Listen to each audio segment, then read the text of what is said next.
Its sides climb at an angle of slightly less than 52 degrees, rising to a summit of 480 feet. But how did they manage to maneuver 2.5-ton blocks to such an incredible height without the crane or the block and tackle? It was a challenge to the ancient Egyptians and still remains a mystery to modern archaeologists. Egyptologist Mark Lehner has spent 30 years studying the pyramids hands-on. My approach to the question was, where are the quarries? What kind of a ramp can you get from the quarry to the pyramid in a functional slope? Lehner and almost all Egyptologists believe that some kind of ramp was used to raise the stone blocks. The type of ramp remains a mystery. Did they approach the pyramid straight on? Zigzag up one side? Or spiral around it? It's not a problem that's been totally solved, and I've given my suggestions. I've tried to base them in the landscape, but a lot of it is still inference. Because the ramps were dismantled once the pyramid was complete, only fragments of evidence are available to archaeologists. But it was ramps and sheer muscle power that allowed millions of blocks to reach the summit. Once in position, the builders faced a new task. The blocks had to be fitted together.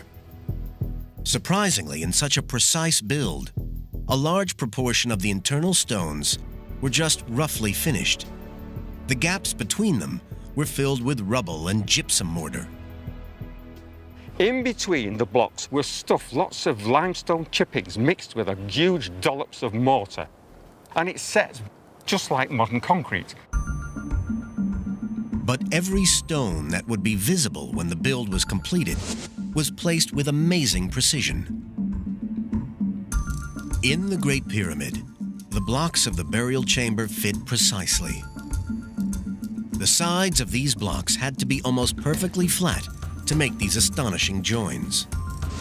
This precision engineering was achieved using the most rudimentary of tools.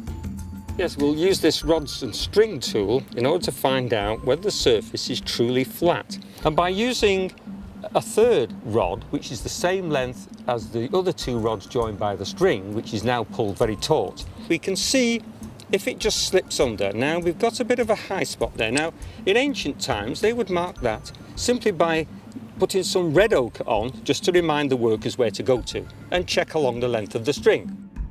The ancient mason would use the rods and string to spot imperfections and then mark them with red ochre to show where more work was needed.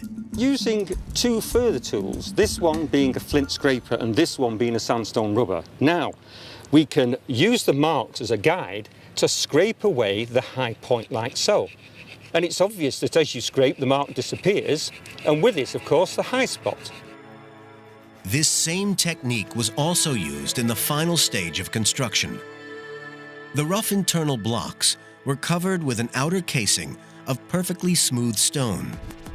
This was carved from the highest grade limestone and had to be carried across the Nile to the pyramid site. With this polished casing, the pyramid would have shone dazzling white in the Egyptian sun. But when the pyramids were newly encased in this special limestone, they must have been blinding in the sun like newly fallen snow. To achieve this, every casing stone was cut to sit perfectly with its neighbors. When complete, the Great Pyramid of Giza was covered with thousands of these facing stones. Sadly, they have long vanished, taken to build the mosques and castles of Cairo. But facing stones can still be seen on the cap of Khafre's pyramid.